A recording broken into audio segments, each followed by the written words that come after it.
Welcome to Ama news. నేను ప్రణయ్. ఈరోజు మనతో పాటుగా భద్రాద్రి కొత్తగూడెం జిల్లా బీఆర్ఎస్ అధ్యక్షుడు, అదేవిధంగా ప్రభుత్వ విప్ పినపాక ఎమ్మెల్యే రేగ కాంతారావు గారు ప్రస్తుతం మనతో ఉన్నారు. ఆయనతో చిట్చాట్ చేద్దాం. నమస్తే రేగ కాంతారావు గారు. నమస్తే అండి.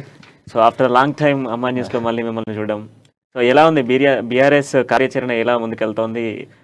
దిశానిర్దేశం కూడా చేసినట్టుగా ఉన్నారు కేసీఆర్ గారు. సో ముందు ఎన్నికలు రాబోతున్నాయి, ఏ విధంగా యాక్షన్ ప్లాన్ ఉండబోతుంది? అంటే టీఆర్ఎస్ పార్టీ ఒక ఉద్యమం నుండి ఏర్పడ్డటువంటి పార్టీ. ఉద్యమం తర్వాత ఏర్పడ్డటువంటి తెలంగాణ కొన్ని లక్ష్యాలతో ఏర్పడ్డటువంటి పార్టీ కాబట్టి ఈ పార్టీ చాలా క్రమశిక్షణకు మారుపేరుగా ఒక ప్రత్యేక కార్యాచరణతో మరి ఇచ్చినటువంటి హామీల కంటే కూడా ప్రజలు అడగనటువంటి హామీలు, రైతు బంధు కానీ, రైతు బీమా కానీ, దళిత బంధు లాంటి ఒక గొప్ప పథకాలని ప్రవేశపెట్టి ఒక పారదర్శకమైనటువంటి పాలన అందిస్తూ ఉన్నారు. పాలనలో కూడా ఒక గొప్ప సంస్కరణలు. ఎందుకంటే 10 జిల్లాలు ఉన్నటువంటి జిల్లాలని మరి 33 జిల్లాలుగా ఏర్పాటు చేసుకోవడం, తర్వాత మండల హెడ్ క్వార్టర్సు, గ్రామ పంచాయతీలు, ఇది మా ట్రైబల్ ఏరియాలను అయితే మా ఊళ్ళో మా రాజ్యం అని చెప్పేసి ఎప్పటి నుండో వాళ్ళు ఉద్యమాలు చేసేటువంటి పరిస్థితుల్ని ఇవాళ గ్రామ పంచాయతీలుగా తండాలని కానీ లేకపోతే గూడెల్ని కానీ గ్రామ పంచాయతీలుగా ఏర్పాటు చేసి మరి ఎన్నడూ సాధించలేనటువంటి మరి అభివృద్ధిని ఈరోజు తెలంగాణ రాష్ట్రం సొంతం చేసుకొని సంక్షేమ రంగాన్ని అదేవిధంగా అభివృద్ధి పదంలో కూడా దూసుకుపోతూ ఉంది. దేశానికే రోల్ మోడల్గా నిలిచినటువంటి సందర్భంలో మరి ఇప్పటికే 2 సార్లు మరి గెలిచినాం. ప్రజలు మొదటిసారి గెలిపించడం జరిగింది. దాని తర్వాత రెండోసారి కూడా వీళ్ళే కరెక్ట్ ఈ రాష్ట్రాన్ని ముందుకు నడిపిస్తారనేటువంటి ఆలోచనతో మళ్ళీ రెండోసారి కూడా అధికారాన్ని ఇచ్చినటువంటి సందర్భంలో దాన్ని నిలుపుకోవడం కోసం మళ్ళీ హ్యాట్రిక్ సాధించాలని. ఎందుకంటే ఇప్పటికి తెలుగు రాష్ట్రాలల్లో ఏ ముఖ్యమంత్రి కూడా 3వసారి ముఖ్యమంత్రి కాలే. ఈసారి మా ముఖ్యమంత్రి కేసీఆర్ గారు ఖచ్చితంగా 3వసారి ముఖ్యమంత్రి అవుతారని చెప్పేసి మాకు నమ్మకం ఉంది. ప్రజలు కూడా ఆ విధంగానే మమ్మల్ని ఆశీర్వదిస్తూ ఉన్నారు. మా ప్రోగ్రామ్స్ అన్నింటిని కూడా స్వాగతిస్తూ ఉన్నారు. స్వాగతించి మాకు అదే విధమైనటువంటి మద్దతుని మళ్ళీ తెలుపుతూ ఉన్నారు ప్రజలు. కాబట్టి తప్పకుండా ఈసారి వచ్చేటువంటి ఎన్నికలల్లో రేపు ఖచ్చితంగా రాష్ట్రంలో ఎంత అభివృద్ధి జరుగుతుందో అభివృద్ధిని మరి ధీటుగా మిగతా రాష్ట్రాలు చేయాలని చెప్పేసి కేంద్ర ప్రభుత్వం నుండి వచ్చినటువంటి బీజేపీ నాయకత్వం ప్రయత్నం చేయాలి. మాతో పోటీ పడాలి. అభివృద్ధిలో పోటీ పడాల్సింది పోయి అభివృద్ధిలో ముందుకు పోయేటువంటి రాష్ట్రాన్ని కాలు నరకాలనేటువంటి ప్రయత్నం చేస్తాం. అనేక కుట్రలు చేస్తాను. ఎన్ని కుట్రలు బండినా, ఎన్ని కుట్రలు చేసినా కానీ ఆ కుట్రల నుండి మేము ఛేదిస్తూ మరి రాష్ట్రాన్ని ముందుకు తీసుకుపోవడంలో మరి మేము సక్సెస్ అయినామని చెప్పి సందర్భంగా తెలియజేస్తాను. సో ఈరోజు నిన్న కూడా విస్తృత స్థాయి సమావేశాలు, నిన్న కేబినెట్ సమావేశాల్లో కూడా 3వసారి పార్టీని ఎలా అధికారంలోకి తీసుకురావాలి అన్నటువంటి అంశాలపైన కేసీఆర్ చర్చించినట్టుగా తెలుస్తోంది. సో దాంతోపాటుగా పాదయాత్రలు కూడా చేయాలి అనేది కూడా చెప్తున్నట్టుగా తెలిసింది. అంటే పాదయాత్రలు కాదు, భూ సమస్యలకు సంబంధించి అనేక సమస్యలు ఉండే, భూ వివాదాలు, అనేక భూ వివాదాలని పరిష్కరించడంలో ధరణి అనేటువంటి పోర్టల్ తీసుకొచ్చిన తర్వాత పేదవాడికి కూడా మరి బ్రహ్మాండంగా రక్షణ కల్పించినటువంటిది కనిపిస్తూ ఉంది. దాంట్లో ఇంకా గిరిజన ప్రాంతంలో ఈ పోడు భూముల ఉద్యమాలు ఎప్పటి నుండో 100 సంవత్సరాల నుండి ఆ పోడు భూముల ఉద్యమాలు జరుగుతూ ఉండే, దాన్ని పరిష్కరించడం కోసం నిన్న క్యాబినెట్లో తీర్మానం చేయడం జరిగింది. అదేవిధంగా పింఛన్లు కానీ, రేషన్ కార్డులు కానీ అనేక సంక్షేమ కార్యక్రమాలని చేసినప్పటికి కూడా కొంత డబుల్ బెడ్రూమ్స్ ఉన్నాయి. డబుల్ బెడ్రూమ్స్ ఇప్పుడు హైదరాబాదు సరౌండింగ్లో 2 లక్షల డబుల్ బెడ్రూమ్స్ కట్టడం జరిగింది. తర్వాత రూరల్ ఏరియాలో కూడా అదే విధమైనటువంటి స్ఫూర్తితో ముందుకు పోవాలన్నటువంటి ఆలోచనతో గత ఎన్నికల్లో ప్రకటించడం జరిగింది. స్థలాలు ఉన్నటువంటి వాళ్లకు మరి 3 లక్షల రూపాయలు ఇచ్చి గృహ నిర్మాణం కోసం గృహలక్ష్మి పథకం ద్వారా పెట్టాలనేటువంటి ఆలోచన చేయడం జరిగింది. ఇవన్నీ కూడా ప్రజలు ఏదైతే ప్రజలల్లో మనకు ఎక్కువగా కావాలని చెప్పేసి ఉన్నటువంటి డిమాండ్ని మనం 100% దాన్ని ఫుల్ఫిల్ చేయాలనేటువంటి ఆలోచనతో మరి 4 లక్షల ఇళ్లను కూడా మరి ఈరోజు ప్రజల అవసరాలను తీర్చాలనేటువంటి ఆలోచనతో దాన్ని కూడా నిన్న క్యాబినెట్లో పెట్టడం జరిగింది. మరి ఈ అవసరాలని తీర్చడం ద్వారా మరి ప్రజల్లోకి పోవాలనేటువంటి కార్యాచరణ, పార్టీకి సంబంధించి కూడా పార్టీ కార్యాచరణ కూడా మరి విస్తృతంగా ఇప్పటివరకు మనం చేసినటువంటి అనేక అభివృద్ధి కార్యక్రమాలు. ఇవాళ రైతులకు రైతు బంధు ఇస్తూ ఉన్నాం. గతంలో రైతు బంధు లేదు. రైతుల దగ్గర నుండి శిస్తోసులు చేసేటువంటి పద్ధతి ఉండే. తర్వాత రైతు బీమా ఇస్తూ ఉన్నాం. తర్వాత మరి కేసీఆర్ కిట్ ఇస్తూ ఉన్నాం. కేసీఆర్ న్యూట్రిషన్ కిట్ మనం ప్రవేశపెట్టినాం. కళ్యాణ లక్ష్మి, షాదీ ముబారక్, అనేక సంక్షేమ కార్యక్రమాలు ఇవన్నీ కూడా ప్రజల్లోకి తీసుకోవాల్సినటువంటి అవసరం ఉందని చెప్పేసి పార్టీని కూడా సిద్ధం చేయాలి. ఉన్నటువంటి ఈ 9 నెలల కాలంలో పార్టీని కూడా సిద్ధం చేసేటువంటి కార్యాచరణ కూడా ప్రకటించడం జరిగింది. సో సో ఇప్పుడు ఎమ్మెల్యేలందరినీ కూడా 118 అంటే 118 నియోజకవర్గాలకు సంబంధించిన ఎమ్మెల్యేలందరినీ కూడా వారి వారి నియోజకవర్గాలలో ఉండాలి. సో అక్కడ ఉన్నటువంటి సిచ్యువేషన్స్ కావచ్చు, అదేవిధంగా బీఆర్ఎస్ పార్టీ యొక్క సంక్షేమ పథకాలు ప్రజలందరికీ కూడా వివరించాలని కూడా దిశానిర్దేశం చేసినట్టుగా తెలుస్తోంది. అవును, ఈరోజు అనేక సంక్షేమ కార్యక్రమాలు మనం చేసినప్పటికి కూడా ప్రజలలో మనం ప్రచారం చేసుకోలేకపోతే కూడా లోపం జరిగేటువంటి ప్రమాదం ఉంటుంది. ఎందుకంటే ఈ మనని ఓడించే ధైర్యం లేక, ప్రజల్లో ఎదుర్కొనేటువంటి ధైర్యం లేనటువంటి బీజేపీ లాంటి పార్టీలు వచ్చి ఉత్తగా డొల్ల మాటలు, అంత ప్రజల్ని మభ్యపెట్టి మాయం చేసి మోసం చేసేటువంటి మాటలు మాట్లాడుతూ ఉన్నారు. మరి ఇటువంటి సందర్భంలో మనం చేసినటువంటి విషయాల్ని కూడా మనం ప్రజల్లోకి తీసుకుపోవాల్సినటువంటి అవసరం ఉందని చెప్పేసి దాని కార్యాచరణని సిద్ధం చేయడం జరిగింది. సో దాంతో పాటుగా ఇప్పుడు మీ జిల్లా పరిస్థితికి వెళ్దాం. సో ఇప్పుడు మీరు జిల్లాకు సంబంధించి మీరు అధ్యక్షుడిగా ఉన్నారు, దాంతో పాటుగా ప్రభుత్వంగా ఉన్నారు.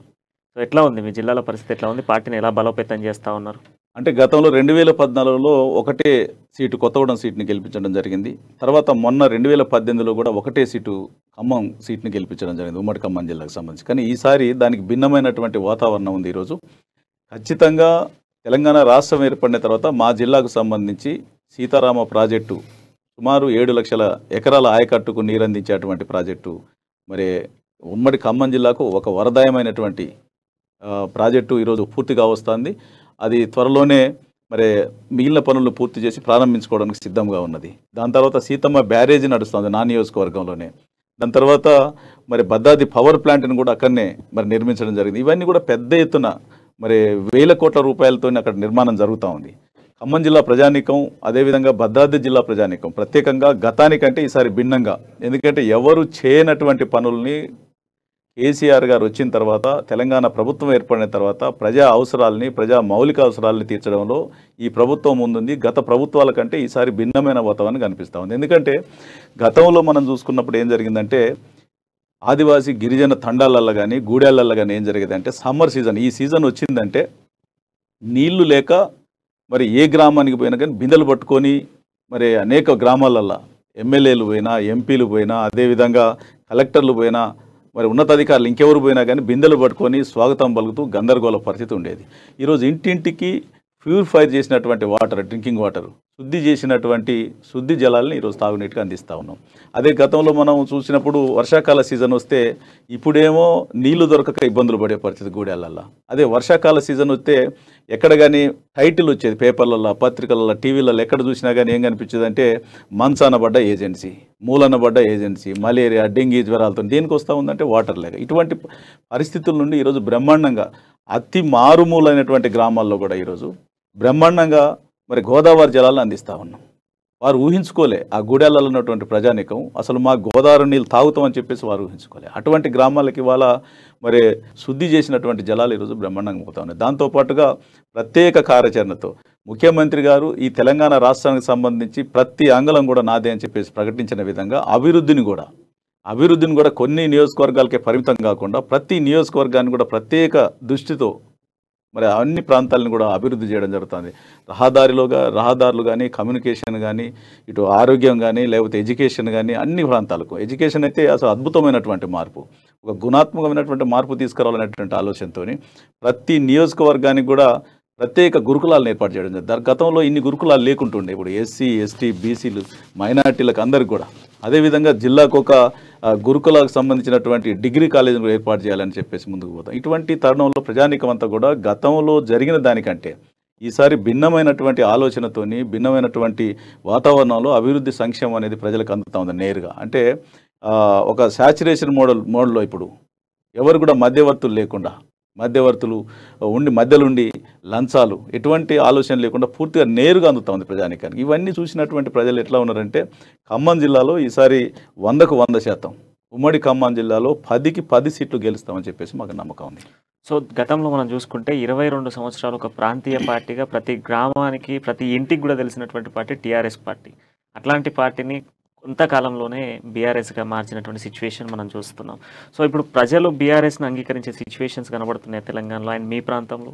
అంటే టైటిల్ ఏదైనా కావచ్చు, ప్రజలకి ఏంటంటే కారు గుర్తు అనేది ప్రజలందరికీ కూడా మైండ్ సెట్లో ఫిక్స్ అయిపోయింది. ప్రతి గ్రామానికి పోయినా, కుగ్రామానికి పోయినా కానీ కారు గుర్తు అనేది అందరికి ప్రతి ఒక్కరికి తెలుసు. తర్వాత గులాబీ జెండా అనేది తెలుసు. టైటిల్ మారినంత లోపల మనకి ఇబ్బంది లేదు. జెండా అదే ఉంది, కారు గుర్తు అదే ఉంది, నాయకుడు కేసీఆర్ గారే ఉన్నారు. ఇవాళ గ్రామాలలోకి పోయినప్పుడు ఏమంటారంటే, అమ్మ నీకు పింఛన్ వస్తుందంటే కేసీఆర్ పింఛన్ వస్తుందయ్యా అంటారు. అంటే కేసీఆర్ గుర్తు ఏంది అంటే కారు గుర్తు అని తెలుసు వాళ్ళకి. అట్లనే అమ్మ నీకు నీళ్ళు వస్తానే అని అడిగితే వాళ్ళు ఏమంటారంటే అయ్యా కేసీఆర్ గారు నీళ్ళు వస్తానే అంటారు తప్ప మిషన్ భగీరథ నీళ్ళు అని చెప్పేసి అన్నారు ప్రజలు. అంటే ఈ రోజు ఉన్నటువంటి పరిస్థితులు ఎట్లా ఉన్నాయంటే, ఈ సోషల్ మీడియా కావచ్చు, టీవీలు కావచ్చు, పత్రికలు కావచ్చు, మరి పెద్ద మొత్తంలో ఉన్నాయి కాబట్టి గతానికంటే ఈసారి ప్రజలలో రాజకీయ చైతన్యం వచ్చింది. కాబట్టి అంత ఈజీగా మోసపోయే అవకాశం ఉండదు. ప్రజలకు అంతా కూడా తెలుసు ఎవరి నాయకత్వంలో ఈ రాష్ట్రం అభివృద్ధి చెందుతోంది, ఏ పార్టీ ప్రభుత్వం నడుస్తూ ఉంది అని చెప్పేసి ప్రజలకు చాలా స్పష్టత ఉన్నది ఈరోజు. ఎందుకంటే ప్రజలలో సంక్షేమ కార్యక్రమాలు ఇంత నేరుగా ప్రజలకు అందేటువంటి పరిస్థితి లేకుంటుండే గతంలో. ఇవాళ మేము చూసుకుంటే మా జిల్లా ఉంది. మా జిల్లాకు సంబంధించి ఉదయం బయలుదేరితే మా సొంత గ్రామం కరకగూడెం నుండి బయలుదేరి ఖమ్మం జిల్లాకు రావాలంటే ఉదయం బస్సు ఎక్కితే సాయంత్రానికి ఖమ్మం వచ్చేది. నైట్ హాల్ట్ ఉండి పొద్దున మళ్ళీ ఇంటికి పోయే పరిస్థితి ఉండే. కానీ ఈరోజు కొత్తగూడెం జిల్లా హెడ్ క్వార్టర్ అయిన తర్వాత ఒక గంటలో ఏ మారుమూల గ్రామం నుండి కానీ గంటలో జిల్లా హెడ్ క్వార్టర్కి పోవచ్చు, కలెక్టర్ గారిని కలిసిన తర్వాత రిటర్న్ మళ్ళీ ఇంటికి పోయేటువంటి అవకాశం ఉంది. ఇవాళ జిల్లాలో మరి ప్రతి జిల్లాకు ఒక మెడికల్ కాలేజ్ ఇస్తా అన్నటువంటి ముఖ్యమంత్రి గారు ఏజెన్సీ ప్రాంతాన్ని దృష్టిలో పెట్టుకొని మరి మా జిల్లాకు భద్రాద్రి జిల్లాకు మెడికల్ కాలేజీలని ఇవ్వడం జరిగింది. దాంతోపాటు నర్సింగ్ కాలేజ్ ఇవ్వడం జరిగింది. వాటిని ప్రారంభించడం కూడా జరిగింది. ఇవాళ ప్రజలకు ఒక 1000 పడకల హాస్పిటల్ అందుబాటులోకి వస్తుంది. మరి డాక్టర్స్ అందుబాటులో ఉంటారు, ప్రొఫెసర్స్ ఉంటారు అక్కడ. మరి మారుమూల ప్రాంతం నుండి పిల్లలందరూ కూడా ఎక్కడికో సుదూర ప్రాంతానికి పోయి చదువుకునేటువంటి అవకాశం ఉండే విద్యనే పోవాలంటే. కానీ ఈరోజు ఎంబీబీఎస్ చదువుకున్నటువంటి పిల్లలు మా ప్రాంత పిల్లలు మా ప్రాంతంలోనే చదువుకునేటువంటి అవకాశం ఉంది. అంటే నేను ఒకరోజు ఒక గ్రామానికి పోయినా, మనం గ్రామానికి పోయినప్పుడు ఏమైందంటే అక్కడ మాకు తెలిసినటువంటి పెద్ద మనిషి ఇంటికి పోతే సార్ మా అమ్మాయి మన కొత్తగూడెం కాలేజీలోనే సీట్ వచ్చింది సార్ అని చెప్తా ఉన్నారు. అంటే ఎంత సంతోషపడతారు వాళ్ళు. కళ్ళ ముందు మన దగ్గరనే చదువుతారు పిల్లలు, మన దగ్గరనే సర్వీస్ చేస్తారు. గతంలో ఉన్నటువంటి పరిస్థితులు ఇంకొక 5 సంవత్సరాలు పోయిన తర్వాత అసలు ఆ పరిస్థితులు కనపడవు. వైద్య రంగంలో అయితే ఇప్పటికే వైద్య రంగంలో అనేక మార్పులు కరోనాని దృష్టిలో పెట్టుకొని ముఖ్యమంత్రి గారు పెద్ద ఎత్తున నిధులు కేటాయించి చాలా బ్రహ్మాండంగా అభివృద్ధి చేసినాం. ఇంకా దానికంటే కూడా ఇంకా ముందున్నటువంటి కాలంలో చాలా గొప్పగా అభివృద్ధి చెందుద్ది అని చెప్పేసి ప్రజానీకమే అనుకుంటా ఉన్నారు. చర్చలు జరుగుతుంది. అంటే సంక్షేమం పట్ల ముఖ్యమంత్రి గారు చేసేటువంటి అభివృద్ధి పట్ల ప్రజలలో చర్చ జరుగుతుంది. గతంలో ఎందుకు చేయలేకపోయారు? ఇవాళ దేశంలోనే కోడైకి వస్తుంది బీఆర్ఎస్ పార్టీ అంటే.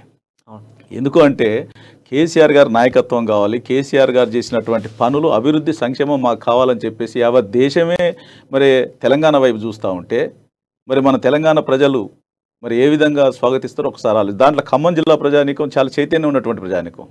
ఒకప్పుడు కమ్యూనిస్టులు కావచ్చు, ఇట్లా రకరకాలుగా చైతన్యం ఉన్నటువంటి ప్రజానీకం. మరి యావత్ దేశమే కేసీఆర్ గారు నాయకత్వం కావాలి, బీఆర్ఎస్ జెండా పట్టుకొని తిరుగుతా ఉంటే 2 సార్లు తప్పు చేసినా 3ఓసారి మనం తప్పు చేసి చరిత్రలో మిగిలిపోవద్దు, చరిత్రహీనులుగా ఉండొద్దు అని చెప్పేసి బీఆర్ఎస్ పార్టీకి మద్దతు తెలపాలి, కేసీఆర్ గారికి అండగా మనం నిలవాలి అని చెప్పేసి మరి 10కి 10 సీట్లు గెలిపించడానికి సిద్ధంగా ఉన్నారు. సో మీ అధ్యక్షతను కూడా చాలామంది బీఆర్ఎస్ కండవ కప్పుకున్నారు ఇతర పార్టీల నుంచి అని తెలుసుకున్నాను. సో చాలామందిని కూడా బీఆర్ఎస్లోకి ఆహ్వానించినట్టుంది. అవును. అంటే ఈరోజు ఉన్నటువంటి పరిస్థితి ఏంటంటే మిగతా పార్టీలకు ఇంతకు ముందు ఎట్లా ఉండే అంటే అనేక సమస్యలు ఉండేది. ఆ సమస్యల కోసం ఉద్యమాలు చేసేది, ప్రజానీకాన్ని తీసుకొచ్చి ఇంతకుముందు నేను బిందెలు పట్టుకొని ధర్నాలు చేయడం, పోడు భూముల కోసం అని ధర్నాలు చేయడం, లేకపోతే రోడ్డు లేదు రహదారులు లేవని ధర్నాలు చేయడం, హాస్పిటల్లో డాక్టర్ లేడని ధర్నాలు చేయడం. ఇప్పుడు ఏమి లేదు, ప్రతిపక్షాలు చేసే పని ఏమి లేదు వారికి. ఎటువంటి సమస్యలు బీఆర్ఎస్ పార్టీ చేస్తున్నటువంటి సంక్షేమాలను చూసే పార్టీలో చేరుతున్నారు. ఆ సమస్యలన్నీ కూడా అసలు కనుమరుగైపోయినాయి. కేసీఆర్ గారు వచ్చిన తర్వాత అవన్నీ కనుమరుగైపోయినాయి. కాబట్టి ఈరోజు అవతల ఉన్నటువంటి వాళ్ళు ఏం చేస్తారంటే ఇంత గొప్పగా అభివృద్ధి చెందుతూ ఉంటే మనం కేసీఆర్ గారికి మద్దతు తెలపాలి, కేసీఆర్ పక్షాన్ని నిలబడాలి అనేటువంటి ఆలోచనతో వాళ్ళందరూ కూడా బీఆర్ఎస్ పార్టీ వైపు వస్తూ ఉన్నారు. సో ఇన్ని కార్యక్రమాలు చేస్తూ ఉంది బీఆర్ఎస్ పార్టీ. ఇప్పుడు నూతనంగా కూడా నిన్న మొన్న జరిగినటువంటి ఇష్యూ అంటే మనం చూస్తున్నాము, అంటే క్యాబినెట్ సమావేశాలు కావచ్చు, ఈరోజు విస్తృత స్థాయి సమావేశాల్లో కూడా కేసీఆర్ ఒక నిర్ణయం తీసుకున్నట్టుగా తెలుస్తోంది. 4 లక్షలకు సంబంధించినటువంటి గృహలక్ష్మి కింద ఇండ్ల పంపిణీ, దాంతోపాటుగా 1,30,000 దళిత బంధు స్కీమ్ కింద 2వ విడత, అండ్ దాంతోపాటు గొర్రెల పంపిణీ, అండ్ ఇప్పుడు మీ ప్రాంతంలో ఏజెన్సీ ప్రాంతంలో ఉన్నటువంటి గిరిజన పోడు భూములకు సంబంధించి కూడా దాదాపుగా 1,33,000 చేంజ్ ఇండ్ల 1,55,393 పట్టాలను కూడా ఇస్తామంటూ కూడా చెప్తున్నారు సిచ్యువేషన్. సో ఇవన్నీ ఎప్పుడు ఇంప్లిమెంట్ చేయబోతుంది? అంటే రేపు ఇమీడియట్గా అది ఒక 2-3 రోజులలో జీవో వస్తుంది. జీవో వచ్చిన వెంటనే ఆ వెంటనే కూడా మొదలు పెడతా ఉన్నాం. అంటే మా జిల్లాకు సంబంధించి సుమారు 50,000 పట్టాలు రేపు ఇవ్వబోతా ఉన్నాం. 50,000 కుటుంబాలకు పట్టాలు ఇవ్వబోతా ఉన్నాం. దాంట్లో పోడుమూలకు సంబంధించి ఇంకా గిరిజనేతరులకు సంబంధించి కూడా సర్వేలు అయినాయి. అది కూడా ప్రాసెస్లో అవకాశం ఉంటే వాటిని కూడా ప్రయత్నం చేయడానికి ముఖ్యమంత్రి గారు ప్రయత్నం చేస్తా ఉన్నారు. ఆయన కేంద్ర ప్రభుత్వం నుండి కొన్ని ఆంక్షలు ఉన్నాయి కాబట్టి దానికి లోబడి చేయాలి మనం పని కాబట్టి అది కూడా పూర్తి స్థాయిలో మనం ప్రయత్నం చేస్తూ ఉన్నారు. దాంతోపాటు దళిత బంధుకు సంబంధించి ఒక్క నియోజకవర్గానికి 1,100 మందికి 1,100 కుటుంబాలకు ఇస్తూ ఉన్నాం దళిత బంధు కూడా. దళిత బంధు అసలు అద్భుతమైనటువంటి పథకం. ఎందుకంటే నగదు బదిలీ ఇంత నేరుగా ఇచ్చినటువంటి ఈ దేశంలో ఈ ప్రపంచంలో లేదు అటువంటి పథకం. కాబట్టి దళిత కుటుంబాలు చాలా వెనకబడి ఉన్నాయి కాబట్టి ఆ ఆర్థికంగా వాళ్ళు వెనకబడి ఉండటం వల్ల ఈ సమాజానికి దూరంగా ఉంచుతూ ఉన్నారు. ఆ అసమానతలు పోవాలి, సమానత్వం రావాలి అన్ని వర్గాలలో అని చెప్పి ఆలోచనతోనే ఈ దళిత బంధు అనేటువంటి పథకాన్ని ముఖ్యమంత్రి గారు తీసుకురావడం జరిగింది. అది కూడా అంబేద్కర్ గారి స్ఫూర్తితోని, అంబేద్కర్ గారి ఆలోచనలను తీసుకొని ముఖ్యమంత్రి గారు తీసుకోవడం జరిగింది. మరి అటువంటి ఆలోచనలతోనే ముందుకు పోయేటువంటి పథకం కాబట్టి మరి అది కూడా 100% రెండో విడత కూడా, మొదటి విడత ఇప్పటికే సక్సెస్ అయినాం, రెండో విడత కూడా 100% సక్సెస్ అవుతాం. దాంతోపాటు గృహలక్ష్మి కూడా 3 లక్షల రూపాయలు ఇచ్చి సొంత జాగాలో ఇల్లు నిర్మాణం కోసం కూడా ఇస్తా ఉన్నాం. దీని అందరూ కూడా ప్రజలు ఆస్వాదిస్తూ ఉన్నారు, స్వాగతిస్తూ ఉన్నారు. ఎందుకంటే ఇంత గొప్పగా చేసేటువంటి వాళ్ళు ఎవరు లేరు కాబట్టి ఖచ్చితంగా మరి కేసీఆర్ గారు ఏది మొదలు పెట్టినా కానీ 100% సక్సెస్ఫుల్గా చేస్తారు కాబట్టి అని చెప్పేసి వాళ్ళందరూ కూడా ఎదురు చూస్తూ ఉన్నారు. మాకు ఇల్లు వస్తే పేదలు ఎవరైతే ఉన్నారో ఆ పేదలల్లో చాలా సంతోషాన్ని వ్యక్తం చేస్తూ ఉన్నారు. నేను వస్తూ ఉంటేనే చాలామంది ఫోన్లు చేస్తూ ఉన్నారు, సార్ మాకు ఇల్లు వచ్చినాయి కదా, నిన్న ప్రకటించారు, క్యాబినెట్లో ప్రకటించారు కదా. అంటే ఎంత చైతన్యం ఉందో చూడండి. ఇంతకుముందు తెలిసేది కాదు. ఇప్పుడు చూడండి, మీటింగ్ అయిపోయిందంటే కేసీఆర్ గారు మీటింగ్ పెడతా ఉన్నారంటే ప్రజలు మొత్తం టీవీల దగ్గర రిలీజ్ సినిమా ఇంతకుముందు చిరంజీవి సినిమా రిలీజ్ అయిందంటే అక్కడ యూత్ అట్లుండేది. అట్లా ఈరోజు కేసీఆర్ గారు ఏ మీటింగ్ పెట్టినా కానీ ప్రజలందరూ, ఒక యువత అనేది కాదు, ప్రజలు మొత్తం కూడా కంప్లీట్గా టీవీలకు అతకపోయేటువంటి పరిస్థితి కనపడతా ఉంది. అంటే ఏ పథకం కేసీఆర్ గారు తీసుకొచ్చినా కానీ అది సూపర్ హిట్ అవుతా ఉంది. అంటే ప్రజల అవసరాలను అట్లా గుర్తిస్తూ ఉన్నారు, అంత మంచి పథకాలు తీసుకొస్తా ఉన్నారు. కాబట్టి ఖచ్చితంగా రేపు మూడోసారి కూడా మా ప్రభుత్వం ఏర్పాటు చేస్తామని చెప్పేసి మాకు నమ్మకం ఉంది. ప్రజలు కూడా ఆ విధమైనటువంటి మాకు సహకారాన్ని అందిస్తూ ఉన్నారు, వారు ఆశీర్వదిస్తారని చెప్పేసి మాకు నమ్మకం ఉంది. సో ఈ లక్కీ డ్రా సిస్టంలో కొంత అవకతవకలు జరుగుతున్నాయి అన్నది, మరి దీన్ని ఎట్లా ప్రభుత్వం హ్యాండిల్ చేయబోతుంది? అంటే డ్రా సిస్టమ్ అనేది లక్కీ డ్రా సిస్టంలో అవకతవకలు ఏం లేదు, అది ప్రజల ముందు తీసేదే. మనం ప్రజలను నేరుగా కూర్చోబెట్టి మనం గ్రామ సభలు ఏర్పాటు చేసిన గతంలో డబుల్ బెడ్రూమ్ ఇల్లు ఇచ్చేటప్పుడు గ్రామ సభలు ఏర్పాటు చేసిన తర్వాత గ్రామ సభలో అధికారులు ఏదైతే ఐడెంటిఫై చేసారో కరెక్ట్, అది ఎవరైతే బాగా నిరుపేదలను గుర్తించిన తర్వాత వారి ముందే మనం డ్రా తీయటం జరిగింది. కాబట్టి ఎటువంటి అవకతవకలు లేవు. అవకతవకలు వస్తే కూడా మా ముఖ్యమంత్రి గారు ఒప్పుకునేటువంటి పరిస్థితి లేదు. అవసరమైతే టికెట్లు కూడా ఇయ్య అని చెప్పిండి ఈరోజు. సో మనము మునుగోడు ఎన్నికల సీజన్లో ఒక అంశాన్ని కూడా కేసీఆర్ గారు ప్రస్తావించడం జరిగింది. గొర్రెల పంపిణీకి సంబంధించి లబ్ధిదారులకు నేరుగా కూడా అకౌంట్లో క్యాష్ క్రెడిట్ చేస్తామని చెప్పడం జరిగింది. సో ఇప్పుడు కూడా మళ్ళీ గొర్రెల పంపిణీ అనేటువంటి కార్యక్రమం తీసుకున్నారు. సో ఈసారి గొర్రెల పంపిణీ ఉంటుందా లేదా నేరుగా క్యాష్ డిస్ట్రిబ్యూషన్ ఉంటుందా? అంటే ఈసారి గొర్రెల పంపిణీ చేస్తాం. గొర్రెల పంపిణీలు ఏం చేస్తాం, ఇంతకుముందు గతంలో డాక్టర్లు మధ్యవర్తులుగా ఉండి అక్కడ కొంత మిస్యూజ్ జరిగింది అనేటువంటి ఆలోచనతో ఎవరైతే లబ్ధిదారులు ఉన్నారో 3.5 లక్షల మందికి ఇప్పుడు లబ్ధిదారులకు ఇస్తా ఉన్నాం. అది నేరుగా వాళ్ళే కొనుగోలు చేసుకునే విధంగా కూడా ముఖ్యమంత్రి గారు రేపు జీవో కూడా విడుదల చేస్తా ఉన్నాం. ఎటువంటి మధ్యవర్తులకి, ఫైరోకార్లకి అవకాశం లేకుండా ఒక పారదర్శకంగా ఎంపిక జరగాలని, ఎవరైతే పాత వాళ్ళు ఎన్నైతే ఏ జిల్లాకి ఏ నియోజకవర్గానికి సంబంధించి ఎన్నైతే మిగిలి ఉన్నాయో అవన్నిటిని కూడా 3.5 లక్షల మంది 3.5 లక్షలు కూడా పంపిణీ చేస్తా ఉన్నాం. సో ఇప్పుడు బీఆర్ఎస్ పార్టీ విస్తృతంగా కూడా ప్రజలలోకి వెళ్తూ ఉంది, అనేక సంక్షేమ పథకాలను తీసుకొస్తూ ఉంది, దాంతోపాటుగా ప్రజలకు అవగాహన కూడా కల్పిస్తూ ఉంది ఉన్నటువంటి సిచ్యువేషన్స్ పైన. సో మొన్న రీసెంట్గా కూడా గ్యాస్ పెంపులపై బీఆర్ఎస్ నేతలు పెద్ద ఎత్తున ధర్నాలు కూడా చేశారు. సో వీటన్నిటికి సంబంధించి విపక్షాలు మాత్రము కొంత కాంట్రవర్సీ చేస్తూ ఉన్నాయి. ఎందుకు కేసీఆర్ దేశాన్ని అంటే రాష్ట్రాన్ని వెళ్ళింది సరిపోలేదని ఇప్పుడు దేశానికి పోతున్నాడు, దేశాన్ని ఏమి ఉద్ధరిస్తాడు అంటూ కూడా ప్రతిపక్షాలు అంటే విపక్షాలు మీకు కొంత అక్కడ ఇక్కడ అవకతవకలు చేస్తూ ఉన్నాయి. సో వాటికి ఏం సమాధానం చెప్తారు మీరు? అంటే వారు మాట్లాడే మాటలలో పసలైనటువంటి మాటలు, వారికి చేత కాదు. ఈ దేశాన్ని అడ్డంగా అమ్మేస్తూ ఉన్నారు బీజేపీ ప్రభుత్వం. రైల్వేస్ అమ్మేసిండ్రు, పోర్ట్లు అమ్మేసిండ్రు, ఎల్ఐసీలు అమ్మేసి అన్ని వరుస పెట్టి అన్నిటిని కూడా ప్రభుత్వ రంగ సంస్థల్ని కూడా అన్నిటిని అమ్మేయటం వల్ల మరి భవిష్యత్ తరాలకి ఏమందిస్తాం మనం? పబ్లిక్ సెక్టర్లో ఉద్యోగ అవకాశాలు తగ్గిపోతాయి. పూర్తిగా ఒకే ఒక వ్యక్తి కోసం పూర్తిగా ప్రభుత్వ రంగ సంస్థలు అన్నిటి కూడా అమ్మేస్తూ ఉంటే ఎవ్వరు మాట్లాడినా కానీ వారి మీద మరి రేస్ కుక్కలను కనుక తరిమినట్టుగా ప్రశ్నించే ప్రతి ఒక్కళ్ళ మీద ఏదో విధమైనటువంటి కుట్ర వారు ఏదో విధంగా కేసులలో ఇరికించాలనేటువంటి ప్రయత్నం జరుగుతూ ఉంది. నీకు భయం లేకపోతే ఎందుకు అంత చేస్తూ ఉన్నారు? కాబట్టి దాంట్లో భాగంగానే మా కవిత గారిని కూడా వారికి నోటీసులు ఇచ్చి వారిని ఏదో విధంగా ఇరికించాలి అంటే భయపెట్టే అటువంటి భయభ్రాంతులకు గురి చేసి ఈ దేశాన్ని మళ్ళీ కైవసం చేసుకొని అసలు పూర్తిగా అమ్మాలనేటువంటి ప్రయత్నం జరుగుతూ ఉంది. కాబట్టి మా నాయకుడు నిస్వార్థంగా ఈ రాష్ట్రంలో ఏ విధంగా అభివృద్ధి సంక్షేమం జరిగిందో అదే విధమైనటువంటి సంక్షేమాన్ని అభివృద్ధిని ఈ దేశ ప్రజానికం కోరుకుంటా ఉన్నారు. కాబట్టి ప్రజానికం కోసం మన నాయకత్వం వహించాలి. మనది ప్రత్యేకమైనటువంటి లక్ష్యాల కోసం వచ్చినటువంటి ఉద్యమ పార్టీ కాబట్టి విస్తృత స్థాయిలో మన పార్టీని తీసుకుపోవాలనేటువంటి ఆలోచనలో మా నాయకుడు ఉన్నాడు. సో రేఖా కాంతారావు గారు, ఇప్పుడు ప్రస్తుతం మనం చూస్తున్నాము ఒక ఇష్యూ, నేను కొంత నిన్న మొన్న కూడా బీజేపీ పార్టీ వాళ్ళు మహిళలకు తెలంగాణ రాష్ట్ర ప్రభుత్వం అన్యాయం చేస్తుంది అని చెప్పేసి మాట్లాడుతున్నారు. ప్రీతి ఇష్యూని కూడా లేవనెత్తుతున్నారు. ఈ తెలంగాణ రాష్ట్ర ప్రభుత్వం మహిళలను కాపాడడంలో ఫెయిల్ అయింది అని చెప్పేసి అంటున్నారు. సో దీనికి మీరేమంటారు? తెలంగాణలో మహిళల కోసం ఒక ప్రత్యేకంగా సి టీమును కూడా ఏర్పాటు చేసి వారి రక్షణ కోసం, వారి భరోసా కోసం ప్రత్యేకంగా కార్యాచరణను పెట్టి వారికి రక్షణ కల్పిస్తున్నది తెలంగాణ ప్రభుత్వం. వాళ్ళు మాట్లాడుతూ ఉంటారు, వారి రాష్ట్రాలలో అయితే ఘోరమైనటువంటి పరిస్థితి, ఏదో ఎక్కడ చిన్న సమస్య కనపడంగా దాని ఏదో భూతద్దంలో పెట్టి చూపించడం, దొంగే దొంగ అన్నట్టుగా ఉన్నది. దొంగే దొంగ అన్న సందర్భంలో ఈ బీజేపీ వాళ్ళు ఏం చేయాలో అర్థం కానటువంటి పరిస్థితులలో వారికి ఒక లక్ష్యం లేదు, వాళ్ళు తోక దిగిన గాలిపటం లెక్క తిరుగుతూ ఉన్నారు వాళ్ళు.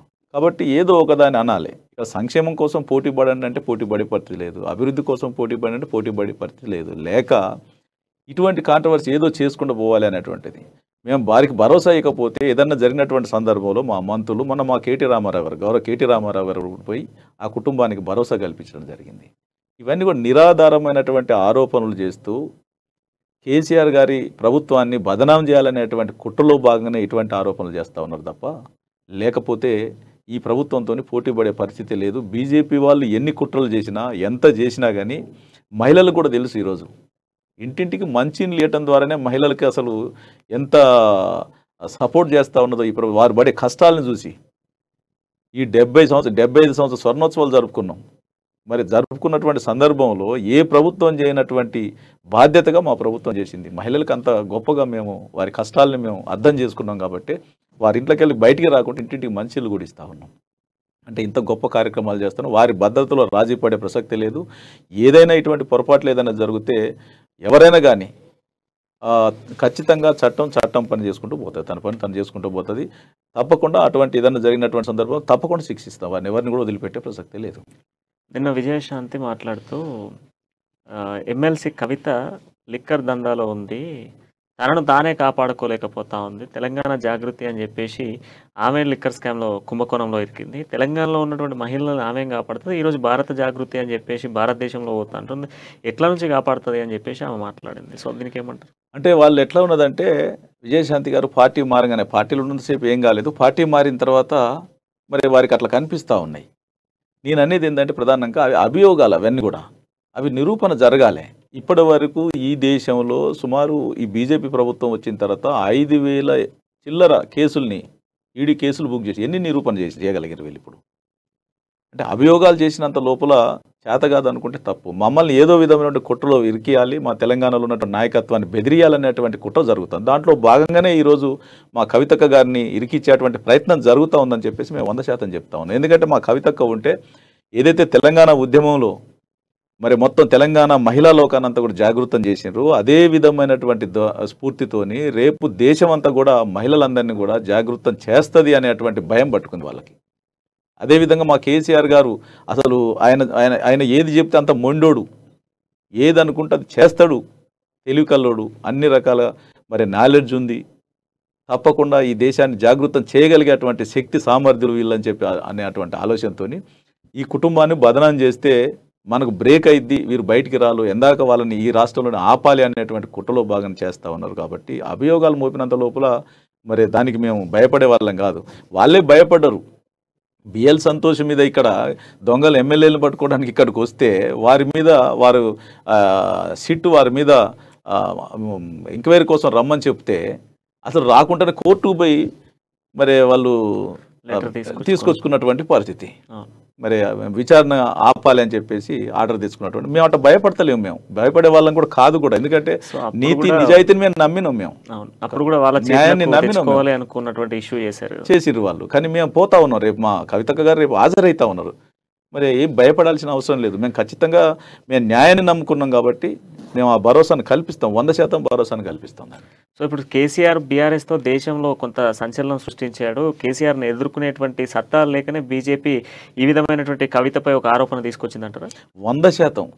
ఇప్పుడు మా నాయకుడు చేసేటువంటి ఒక వ్యూహాత్మకంగా ఈ దేశంలో ఉన్నటువంటి అనేక సమస్యలు, ఈ రాష్ట్రంలో ఏ విధమైన మేము ఆ సమస్యలను రూపుమాపినమో అదేవిధంగా ఈ దేశంలో ప్రజానికం, కార్మికులు కావచ్చు, కర్షకులు కావచ్చు, పేదలు కావచ్చు, అనేక సమస్యలు ఎదురవుతూ ఉన్నాయి.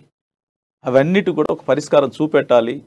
అంతర్గత కలహాలతోని ఇప్పుడున్నటువంటి బీజేపీ ప్రభుత్వం అంతర్గత కలహాలకు ఇచ్చినటువంటి ప్రాధాన్యత ప్రజా సమస్యల మీద ప్రాధాన్యతనిచ్చే పరిస్థితి లేదు, గుర్తించేటువంటి పరిస్థితి లేదు. కాబట్టి తప్పకుండా మా నాయకుడికి ఆదరణ వచ్చింది. మరి ఇతర దేశాల నుండి వచ్చినటువంటి ప్రతినిధులు కూడా కాళేశ్వరం ప్రాజెక్టు చూసిన తర్వాత అబ్బురపోయి మొన్ననే వాళ్ళు స్టేట్మెంట్ ఇచ్చారు, అది ఈ 9 సంవత్సరాలు ఎట్లా సాధ్యమైందని చెప్పేసి.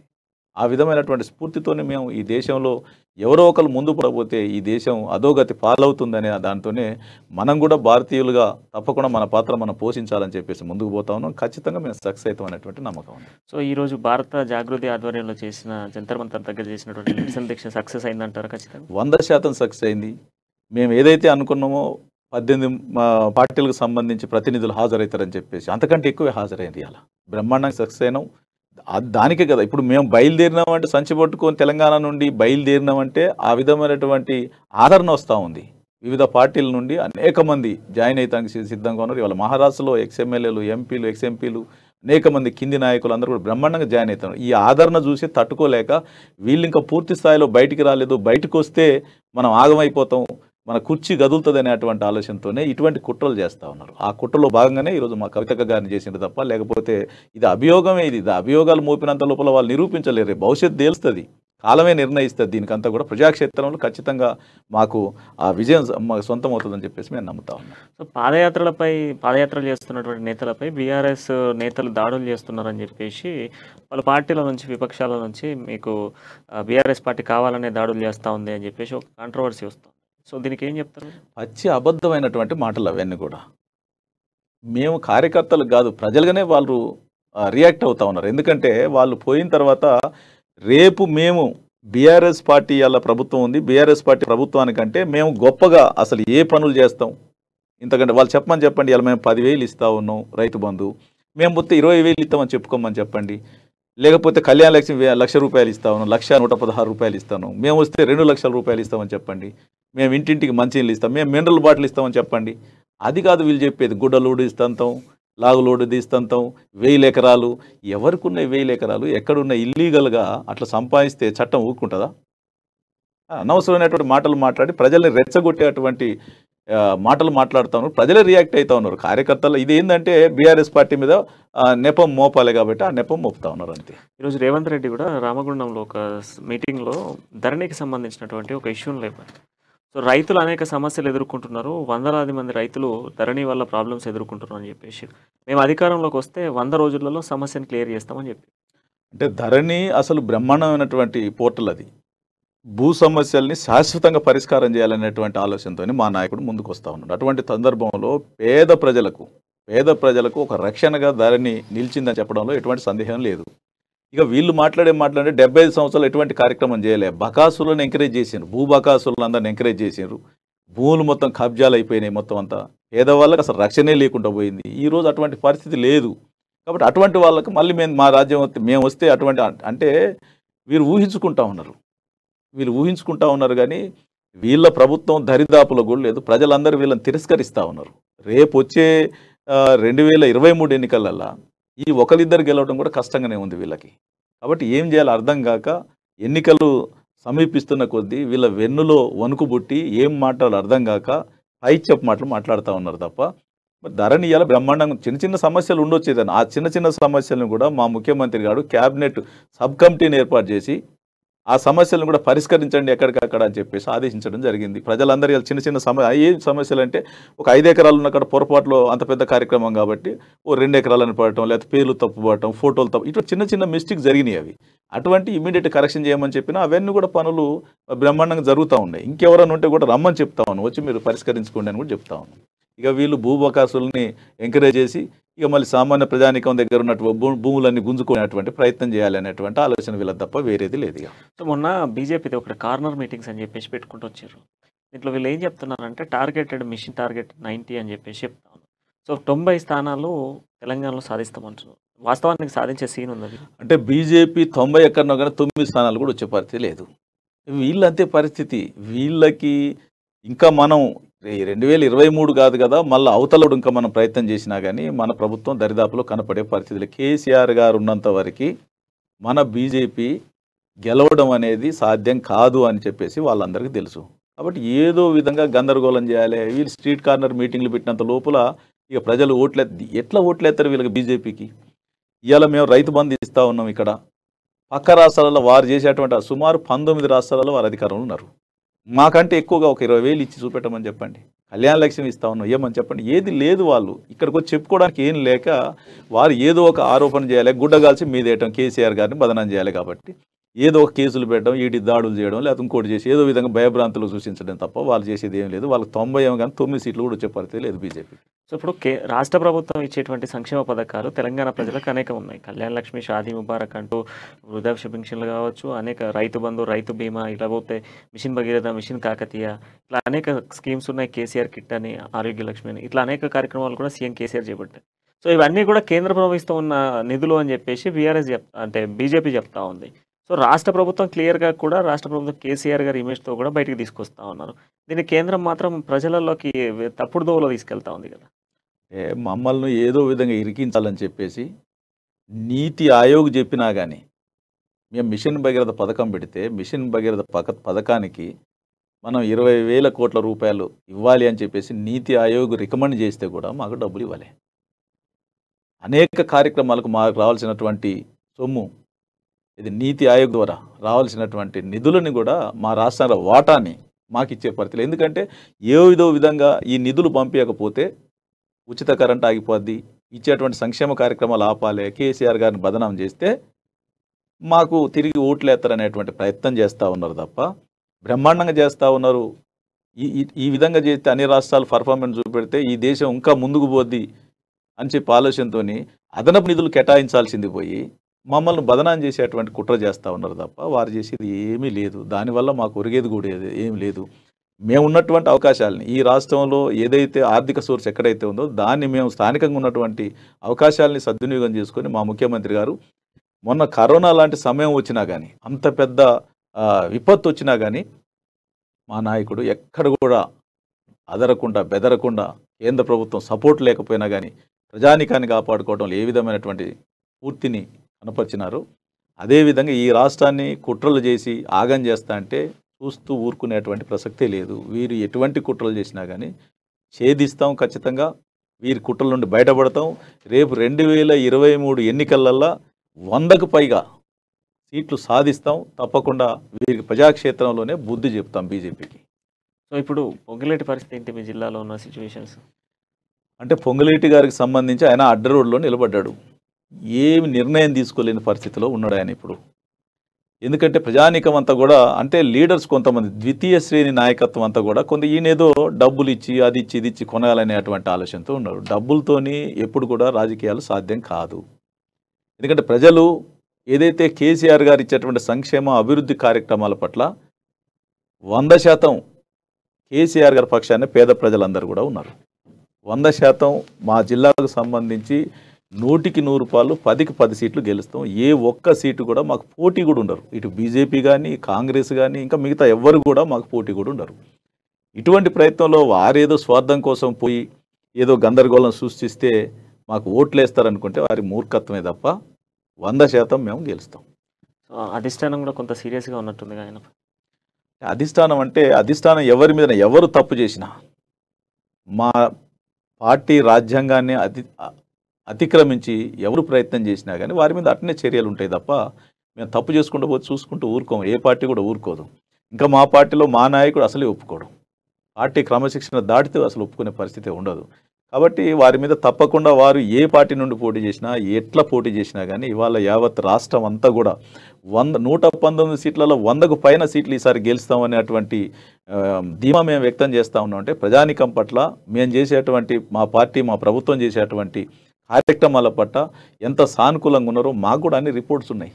100% ఈసారి మా జిల్లాలో ప్రజలు అనుకుంటా ఉన్నారు. ఎందుకంటే కేసీఆర్ గారు ఇంత గొప్పగా పాలన సాగిస్తూ ఉంటే మనం పోయిన 2 సార్లు తప్పు చేసినాం, ఈసారి ఆ తప్పు చేయొద్దు, మనం ఖచ్చితంగా వారి పక్షాన్ని నిలబడాలని చెప్పేసి ప్రజలందరూ గుసగుసలాడుతూ ఉన్నారు అక్కడక్కడ. కాబట్టి ఖచ్చితంగా మా పక్షాన్నే ఉంటారు ప్రజలు. సో ఫైనల్గా పినపాక నియోజకవర్గ ప్రజలకి, భద్రాద్రి ప్రజలకి ఏం చెప్పదలుచుకున్నారు? అంటే ప్రజలను నేను కోరుకునేది ఏంటంటే అబద్ధపు మాటలు, మాయ మాటలు చెప్పి మోసం చేయాలని చెప్పి చూస్తూ ఉన్నారు అంతా కూడా, విపక్షాలన్నీ కూడా. ఆ మోసపూరితమైనటువంటి మాటల్లో పడవద్దు, వారి వలలో చిక్కొద్దు. గుండె మీద చేసుకొని ఒకసారి చూడండి. గతంలో ప్రభుత్వాలలో కరెంటు పోతే ఉదయం పొద్దున్నే కరెంటు పోయేది, 5 గంటలకు కరెంటు పోతే పిల్లల్ని స్కూల్కు పంపించడానికి, ఆఫీసులకు పోవడానికి ఎంత నీళ్లు లేక, స్నానం చేయడానికి నీళ్లు లేక, టాయిలెట్కి పోవడానికి నీళ్ళు లేక ఎంత ఇబ్బంది పడ్డాం. రైతాంగం అదే పరిస్థితి. మోటార్లు గాలిపోతే ఈ మోటార్ బట్టకు పోయి రిపేర్ చేసుకొని వచ్చే లోపల అక్కడ సీరియల్ పెట్టుండేది ఆ షాపుల దగ్గర. మోటార్లు రిపేర్ చేసుకొని వచ్చే లోపే చేన్ల నిండిపోయే పరిస్థితి కనపడతా ఉండే. ఇటువంటి పరిస్థితుల్ని నీళ్లు లేక తాగటానికి గుక్కే నీళ్లు పోయిరు రామచంద్ర అని చెప్పి ముఖ్య అటువంటి పరిస్థితి ఉండే. అటువంటి పరిస్థితులకు వెళ్ళి ఈరోజు మీ ఇంటికే పంపిస్తాను, ఇంటింటికి మంచిళ్ళు వస్తాను, 24 గంటల కరెంట్ ఉంది. మరి ఇంత గొప్పగా చేసేటువంటి ప్రభుత్వం. ఆడబిడ్డల పెళ్ళిళ్ళు ఇవాళ 12 లక్షల మందికి, ఈ రాష్ట్రంలో 12 లక్షల పేదింటి బిడ్డలకు ఇవాళ పెళ్ళిళ్ళకి సహకరించినటువంటి ప్రభుత్వాన్ని మర్చిపోవద్దు అని చెప్పి చెప్తా ఉన్నా. అదేవిధంగా ఈ దేశమే కోరుకుంటా ఉంది కేసీఆర్ గారి నాయకత్వాన్ని. ఈ దేశమే అబ్బురపడతా ఉంది మనం చేసేటువంటి కార్యక్రమాలను చూసి. మేము తప్పుడు విధానం అయితే కాదు కదా. కాబట్టి ప్రజానికం అందరూ కూడా గుండె మీద చేసుకొని ఒక్కసారి ఆలోచించుకోండి అని చెప్పేసి నేను చేతులు జోడించి నమస్కరిస్తా ఉన్నా. రైట్, థ్యాంక్ యూ అండి, థ్యాంక్ యూ. సో మొత్తంగా దేశవ్యాప్తంగా కూడా కేసీఆర్ దూసుకెళ్ళబోతున్నారు. నెక్స్ట్ వచ్చే ఎన్నికల్లో కూడా 2023 డిసెంబర్లో వచ్చేటువంటి ఎన్నికల్లో కూడా కేసీఆర్ గెలవబోతున్నాడు. బీఆర్ఎస్ పార్టీ తెలంగాణ రాష్ట్రంలో మళ్ళీ అధికారంలోకి రాబోతుంది. ప్రజలందరూ కూడా కోరుకునేది బీఆర్ఎస్ పార్టీ అధికారంలోకి రావాలనే కోరుకుంటున్నారు. ప్రతి నియోజకవర్గంలో కూడా బీఆర్ఎస్ జెండా ఎగురుతుందంటూ కూడా పినపాక ఎమ్మెల్యే రేగ కాంతారావు చెప్తున్నారు. సో ఇది పినపాక ఎమ్మెల్యే రేగ కాంతారావుతో చిట్చాట్. మరో చిట్చాట్తో మళ్ళీ కలుద్దాం. అంటిల్ దెన్ చూస్తూనే ఉండండి అమ్మా న్యూస్, నిజం కోసం జనం కోసం.